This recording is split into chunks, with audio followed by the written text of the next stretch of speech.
आप लोग कैसे हैं? आई होप आप लोग अच्छे ही होंगे। सबसे पहले PR memorial group of colleges में आप लोगों का स्वागत है। जैसा कि सभी स्टूडेंट जानते हैं कि इस संस्था में जो फैसिलिटी दिया जा रहा है कि आप लोगों को अच्छा रिजल्ट आए, अच्छा परिणाम निकले, इसलिए सभी ऑनलाइन फैसिलिटी दी जा रही है। तो स्टूडेंट आप अपना अच्छे से रिवीजन, अच्छे से प्रिपरेशन करके अपना अच्छा रिजल्ट प्राप्त कर सके। तो गाइज चलिए आप अपने टॉपिक पर चलिए। जैसा कि हम इस टाइम जो है आपको एम्प्लॉयबिलिटी स्किल पढ़ा रहे हैं। एम्प्लॉयबिलिटी स्किल यह पता चलता है आप एक अच्छे जो है एक अच्छे अपनी पहचान, एक अलग पहचान बनाए, जिससे कि आप computer knowledge, skills knowledge, other knowledge जो है सारा चीज़ें आपको आनी चाहिए। इससे क्या होता है, किसी ऑर्गेनाइजेशन संस्था या किसी इंडस्ट्री में अगर आप जाते हैं तो उसमें अच्छा परफॉर्म कर सके और अपना जो है लाइफ स्टाइल अच्छे से बना सके। इसलिए एम्प्लॉयबिलिटी स्किल जो है सभी स्टूडेंट को जानना और पढ़ना अति आवश्यक होता है। इसमें आपको अच्छा नॉलेज और अच्छे बेहतर जीवन के बारे में बताया जाएगा, जिससे कि आपकी लाइफ से रिलेटेड आप कहीं भी वर्क करेंगे वहाँ पर आपको ये सारी चीज़ें फॉलो करना पड़ेगा और इस सब चीज़ें को देखना पड़ेगा। इससे ज़रूरी होता है। ओके गाइस, चलते हैं आज अपने टॉपिक पर। आप लोगों को जैसे कल हम आपको नेक्स्ट लेक्चर में आपको जो है पहले वाले लेक्चर में कुछ बताए थे, इम्पॉर्टेंट क्वेश्चन 5-6 क्वेश्चन बताए थे, उसी के रिलेटेड आपको कुछ क्वेश्चन बताएंगे। उसके बाद आपका नेक्स्ट टॉपिक चलेगा। ओके गाइस, तो चलिए एम्प्लॉयबिलिटी स्किल में आप यूनिट सेकेंड पढ़ रहे हैं। यूनिट सेकेंड में प्रोडक्टिविटी यानी कि उत्पादकता।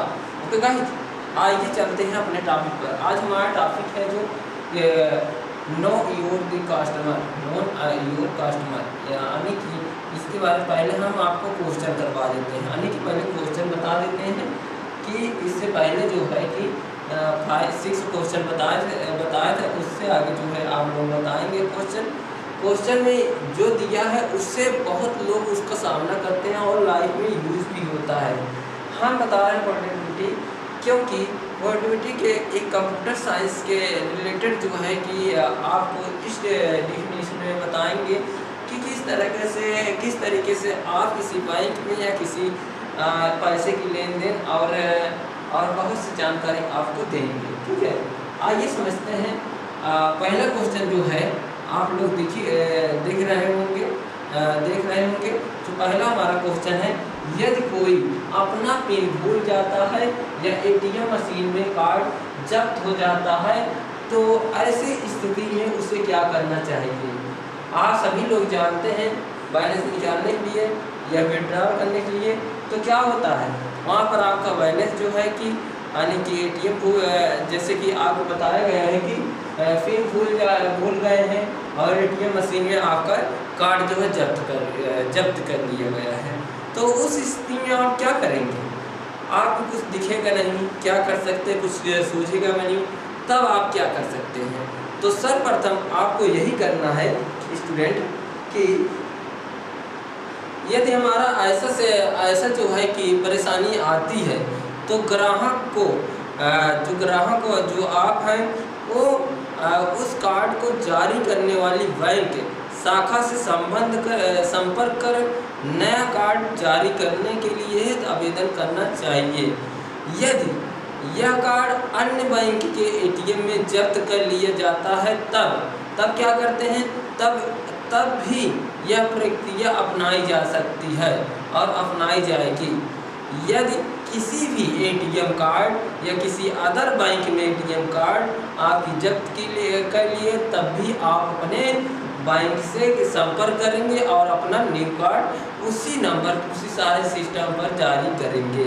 ठीक है, इसका अब नेक्स्ट क्वेश्चन जो है कहते हैं कि कार्ड खो जाने या चोरी हो जाने पर क्या किया जाता है। अगर आप कहीं हैं, आप कार्ड खो गया या चोरी हो गया, तब उस स्थिति में आप क्या करेंगे?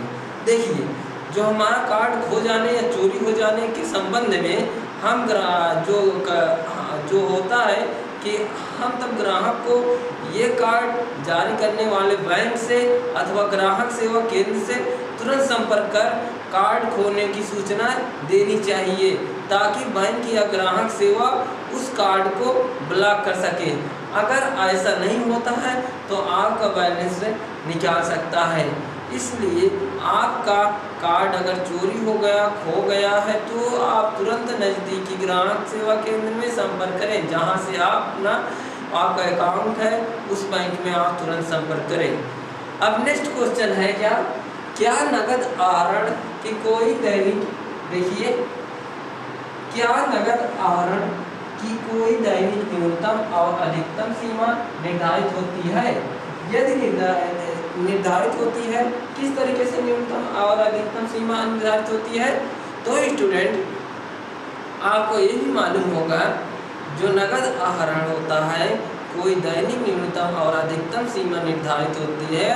उस स्थिति में बैंकों ने अपने ग्राहक के लिए नकदी आहरण की सीमा निर्धारित की है, जो कि जारीकर्ता बैंक द्वारा कार्ड को जारी करते समय उस बैंक के एटीएम पर प्रयोग के लिए नकदी आहरण की सीमा निर्धारित की जाती है, जो कि बैंक के अन्य बैंकों के एटीएमों पर नकदी आहरण के लिए लेन देन की सीमा बरकरार रखने का निर्णय लिया है, जो कि यह सूचना एटीएम स्थान पर प्रदर्शित की जाती है। ओके गाइज, अब नेक्स्ट क्वेश्चन पढ़ते हैं। नेक्स्ट क्वेश्चन है हमारा, क्या बैंक के एटीएम के उपयोग पर कोई सेवा प्रभार लगाता है? जब मान लीजिए, क्या बैंक अन्य बैंकों के एटीएम के उपयोग पर कोई सेवा प्रभार लगाता है? हाँ, लगाता है। क्यों, किस स्थिति लगाता है? जो आरबीआई होती है वह दिशा और निर्देशों के अनुसार प्रथम 5 वित्तीय और गैर वित्तीय लेन देन निःशुल्क है। इस सीमा के बाहर ग्राहक से उसके बाद नकदी आहरण के लिए 20 रुपये प्रति लेन देन तथा शेष पूछताछ के लिए 8 रुपये लेन देन प्रभार लिया जाता है।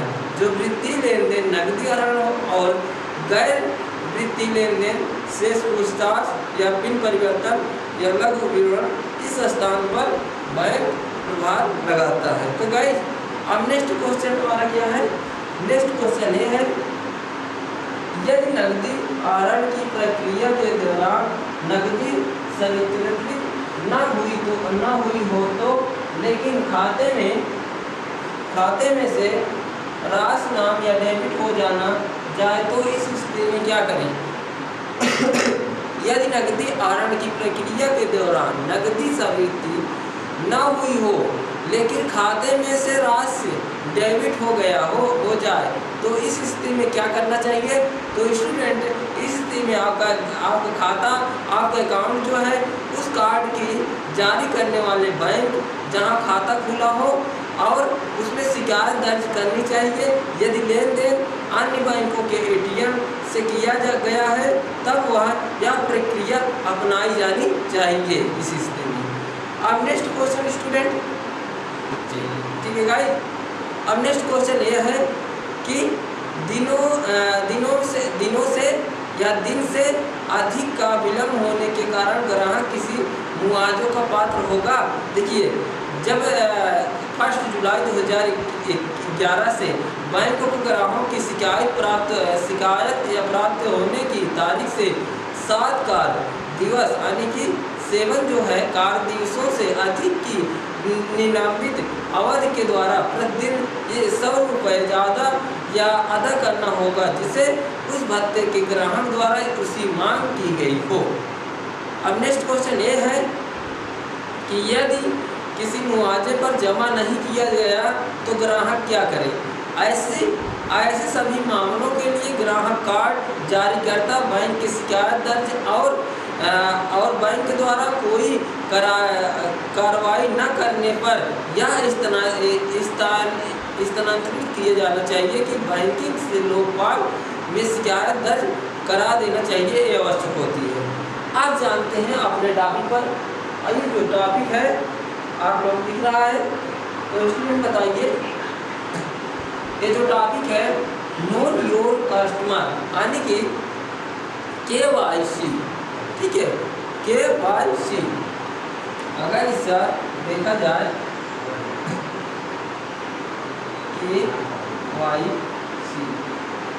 KYC फुल फॉर्म ये होता है। तो स्टूडेंट KYC का मतलब क्या होता है, KYC क्या है उसको समझते हैं। KYC नो योर कस्टमर का छोटा रूप होता है, या क्या कहते हैं नो योर कस्टमर, ठीक है, या क्या है एक छोटा सा पार्ट होता है, एक छोटा सा रूप होता है जो वर्तमान में आर्थिक क्षेत्रों में से हो रहे धोखाधड़ी को ध्यान में रखते हुए सरकार और विभिन्न विनियम के KYC नॉर्म्स को सख्ती से लागू करने में जुट गई है, जिसके उपरांत यह शब्द ग्राहक की पहचान की प्रक्रिया के दौरान उपयोग किया जाता है। इस प्रक्रिया के जरिए खाते के असली मालिक की पहचान सुरक्षित या सुनिश्चित करना है कि ग्राहक के बिजनेस का प्रकार अर्थात वह जिस तरह से का बिजनेस करता है उसके बारे में पता लगाने का प्रयास किया जाता है।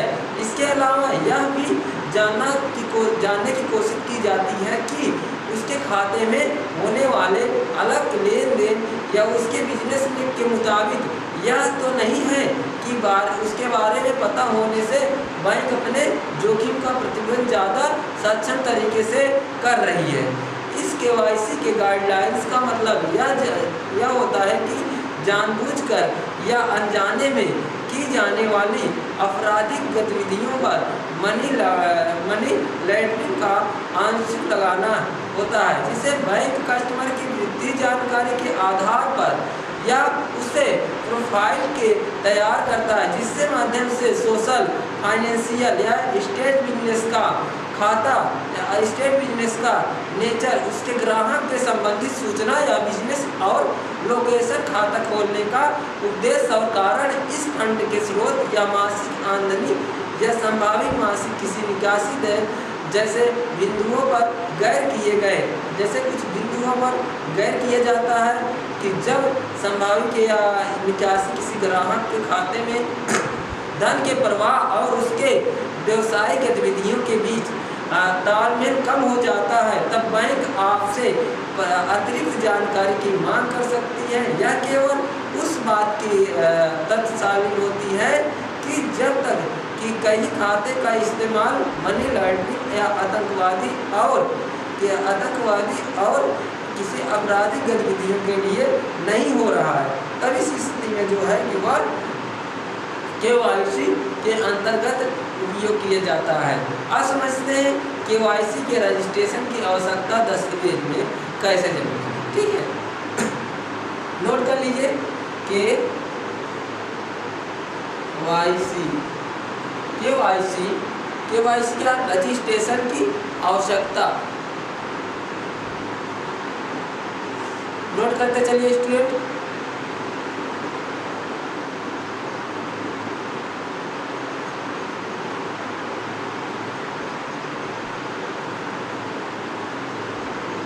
रजिस्ट्रेशन की आवश्यकता कहाँ के लिए, दस्तावेज।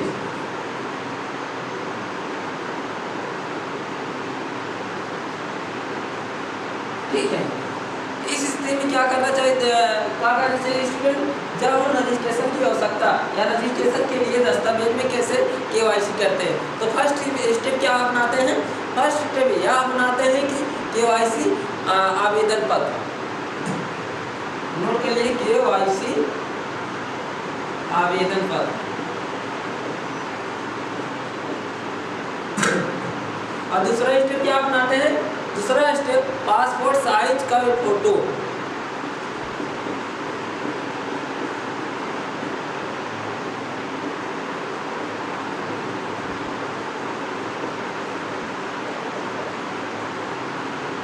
पासपोर्ट साइज का फोटो।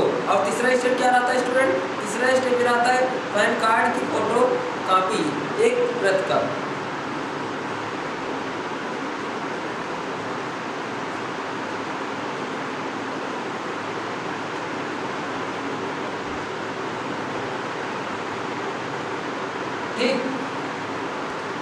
पैन कार्ड की फ़ोटो कॉपी जो कि 1 प्रति किलो, और 5 स्टेप रहा है फ़ोटो युक्त पहचान दस्तावेज में कैसे पहुँचाएँ। देखिए जो 4th स्टेप रहता है, नोट कर लिए 3 स्टेप आपको लिखा दिया है। नेक्स्ट फ़ोटो युक्त पहचान दस्तावेज में कैसे करें। 4th है फ़ोटो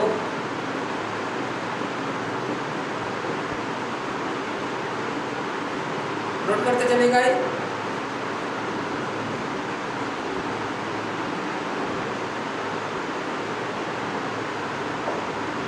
ठीक, अब आप बताएंगे कि जो फोटो दस्तावेज पहचान कैसे करें, यानी कैसे करें। ये लिख सकते हो फोटो को युक्त पहचान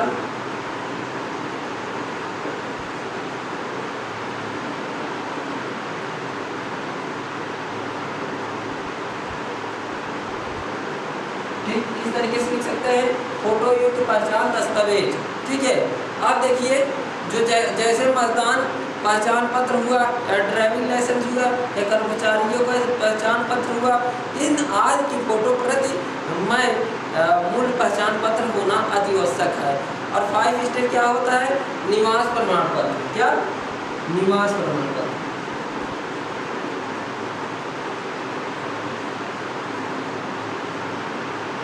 निवास प्रमाण पत्र का उपयोग कहाँ होता है।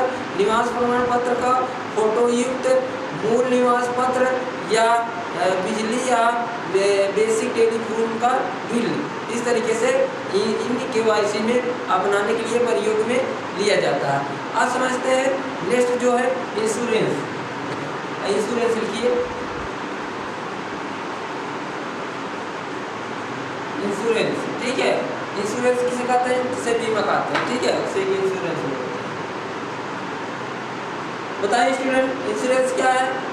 इंश्योरेंस की परिभाषा क्या होती है। इंश्योरेंस एक ऐसी लिखित संविदा के रूप में की जाती है जिसके अंतर्गत एक पक्ष दूसरे पक्ष को एक राशि की प्रीमियम कहा जाता है, जिसके प्रतिफल की अनिश्चित भविष्य के कारण होने वाले नुकसान या किसी क्षतिपूर्ति का सहमत होता है। या व्यक्ति या व्यवसाय जो अपने जीवन या संपत्ति का बीमा करवाता है उसकी इंश्योरेंस कहलाती है। वह एजेंसी जो बीमा करार या करवाने में सहायता करती है, बीमाकर्ता एवं बीमा कंपनी कहलाती है। लिखित किए जाने वाले इस करार या संविदा पॉलिसी को कहलाती है। इस बीमा पॉलिसी इंश्योरेंस पॉलिसी में जीवन बीमा में मृत और गैर जीवन बीमा में स्वास्थ्य और प्रॉपर्टी से जुड़े जोखिम के सुरक्षा मिलती है। अब बीमा इंश्योरेंस को केवल जोखिम से सुरक्षा के लिए ही नहीं, बल्कि जो लंबी अवधि के लिए वृद्धि जरूरत पूरी करने के लिए निवेश के विकल्प और तौर पर भी किया जा सकता है। जो बीमा सेगमेंट में इस समय बहुत ऐसे प्रोडक्ट मौजूद होते हैं जो बचत से लेकर रिटायरमेंट के बाद भी यह वृद्धि जरूरत पूरी करने के लिए उपयोगी होती है। अब समझते हैं टर्म इंश्योरेंस क्या होता है। तो स्टूडेंट आप नोट कर लिए, टर्म इंश्योरेंस किसे कहता है। टर्म इंश्योरेंस वह होता है जिसकी मदद से बीमा योजना के लेकिन इसके पॉलिसी के आधार पर किया जाता है। यह किस तरीके से किया जाता है स्टूडेंट, आप लोग बताइए।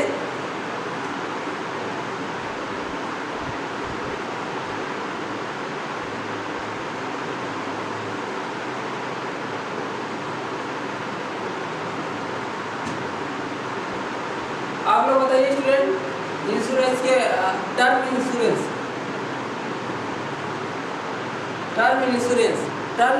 क्या होता है। टर्म इंश्योरेंस वह होता है जो यह व्यक्ति के जीवन के जोखिम को लेकर निश्चित अवधि के लिए बीमा सुरक्षा देती है, जिसमें पॉलिसी की अवधि के दौरान उसे बीमा धारक की मृत्यु होने पर उसके आश्रित बीमा की रकम का भुगतान किया जाता है, जो कि अगर पॉलिसी धारक पूरी अवधि तक जीवित रहता है तो कोई भुगतान नहीं मिलता है। टर्म पॉलिसी का उद्देश्य केवल जोखिम से सुरक्षा देना होता है। इसी वजह से उसकी प्रीमियम भी इस बीमा योजना की तुलना में कम होता है। टर्म इंश्योरेंस के जरिए आप कम कीमत पर अधिक सुरक्षा ले सकते हैं। अब समझते हैं नेक्स्ट जो है इंटरमेंट पॉलिसी क्या होता है।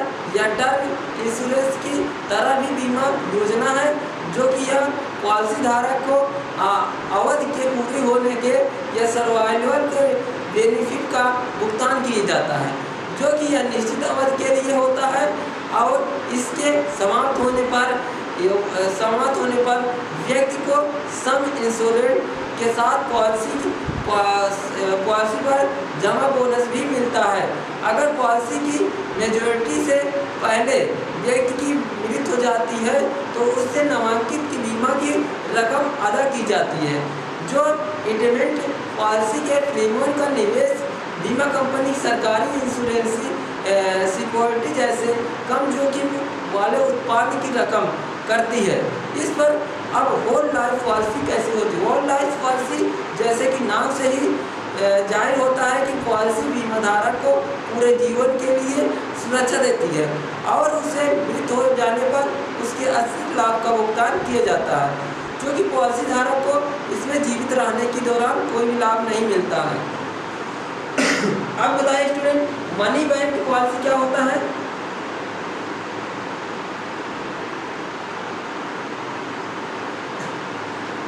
मनी बैंक पॉलिसी क्या होता है। देखिए स्टूडेंट, मनी बैंक पॉलिसी वो होता है अगर मान लीजिए यह बीमा योजना उन लोगों के लिए युक्त है जो जोखिम से सुरक्षा के साथ साथ निश्चित अंतराल पर भुगतान भी चाहते हैं और यह पॉलिसी निश्चित अवधि के लिए जारी की जाती है। जो बीमा धारक को सम इंश्योर्ड का भुगतान पॉलिसी की अवधि के दौरान उस पर एक ऐसा बीमा धारक के नाम से सुरक्षित निश्चित अंतराल किया जाता है, जिसके माध्यम से यह पता किया जाता है कि अगर व्यक्ति की मृत्यु पॉलिसी की अवधि के दौरान होती है तो उसके अतिरिक्त की पूरा बीमा राशि और जमा बोनस का भुगतान किया जाता है। आप समझते हैं next unit link insurance plan, जिसे कहते हैं पॉलिसी। इसमें बीमा की सुरक्षा के साथ म्यूचुअल फंड जैसे निवेश का लाभ भी मिलता है। इसमें जोखिम उठाने की क्षमता के अनुसार निवेश का उपयुक्त विकल्प चुना जा सकता है, जिसमें निवेश के बहुत से विकल्प मौजूद होते हैं।